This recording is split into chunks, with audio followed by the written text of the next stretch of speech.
one of those countries in the world which has a unique record of tasting 6 labor policies in a life of 60 years of a nation. On an average, 1 labor policy per decade.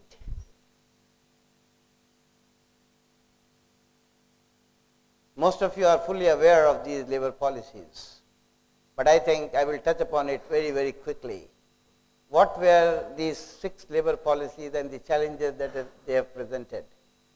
The first labor policy was given by our first labor minister, late Dr. Malik, who was the trade union leader from Bangladesh, now Bangladesh, then East Pakistan.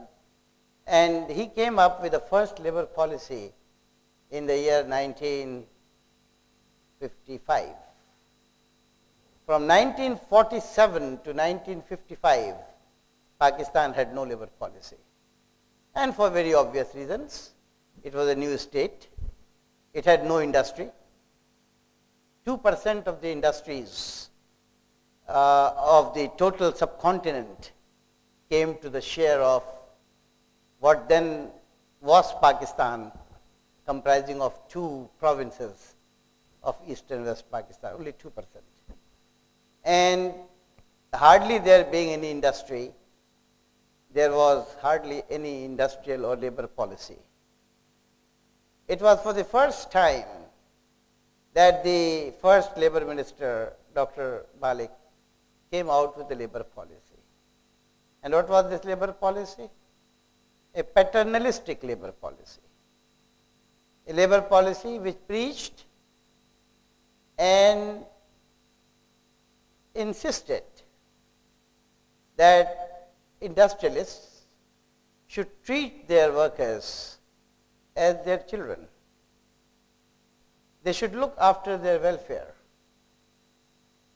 They should help the state becoming a welfare state. They should be free to evolve whatever policies they want towards their workers in the best interest of the organization. What a freedom. What a free way of telling the industrialists and the industries and the employers, shape your own future, carve your own way, paint your own picture. And to give effect to this labor policy, a very demonstrative gesture was made. And the gesture was that the first industrial employment law, which was the then Standing Orders Ordinance 1947, was amended and a schedule was attached to that standing order, which was a model service rules. Okay, thank you. Yeah.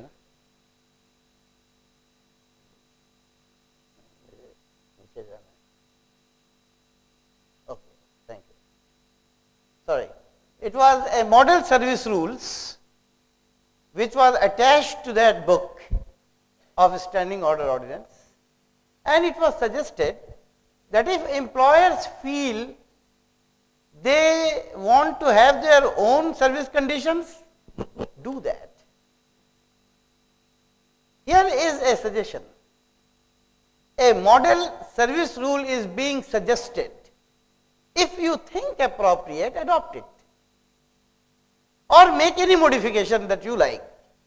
But we would like you to treat your workers from day one as those who are being taken care of. Simple. Unfortunately, this first labor policy could not see the light of the day because almost within 1 year of this labor policy coming into light, the country started going through its worst constitutional crisis. The first worst constitutional crisis The 1956 constitution was abrogated and the country went through a turmoil which ultimately resulted in the imposition of the first martial law in 1958. So hardly could there be any occasion for the first labor policy to see the light of the day. What happened as compared to this to the neighboring country India? And keep that parallel in mind that I would be referring to in a little moment. There was no such constitutional crisis in India. Both started from the same base. Both started with the same labor laws. Both inherited, in fact, from the British Crown, the same set of laws, with the only amendment that was brought by the first Constitution of Pakistan, the Government of India Act 1935, I think. And 98% of industry was located in what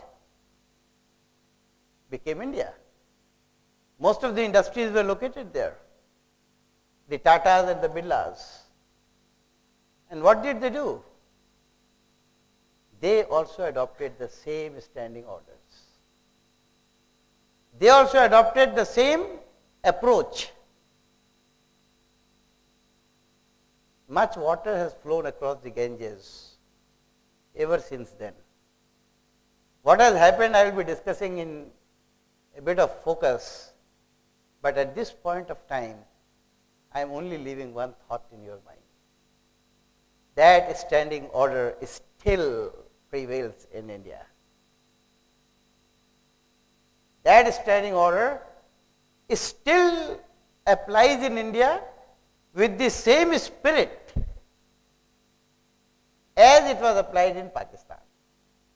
They adopted it, they implemented it, they started business with a fatherly approach towards workers, and not that they did not have industrial conflicts, but the history written thereafter in the subcontinent of industrial relations in the two regions became very, very different. So let us see what happened to Pakistan. The first martial law is implemented, it is promulgated in 1958. And as soon as the first martial law was promulgated, the first military government made industrialization as its agenda. And because country had gone through worse constitutional crisis, it resolved that economic development needs to be focused.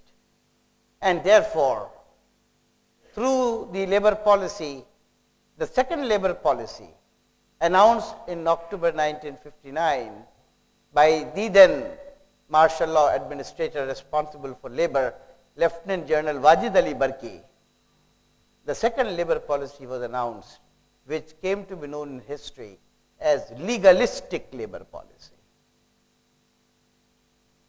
which pronounced that law would be supreme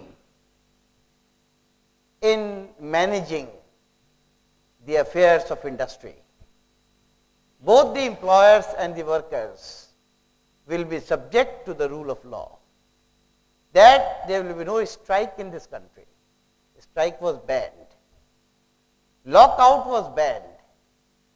That was the only restriction which the second labor law imposed as far as freedom of association was concerned. Otherwise, there was no problem in forming unions and operation of business the way the workers and the employers wanted. This was a very good, again, way of regulating labor affairs. And again, the second labor policy was tilted heavily towards the employers, because it provided a green field of discipline to the employers at the workplace. At least they could not complain of discipline anymore.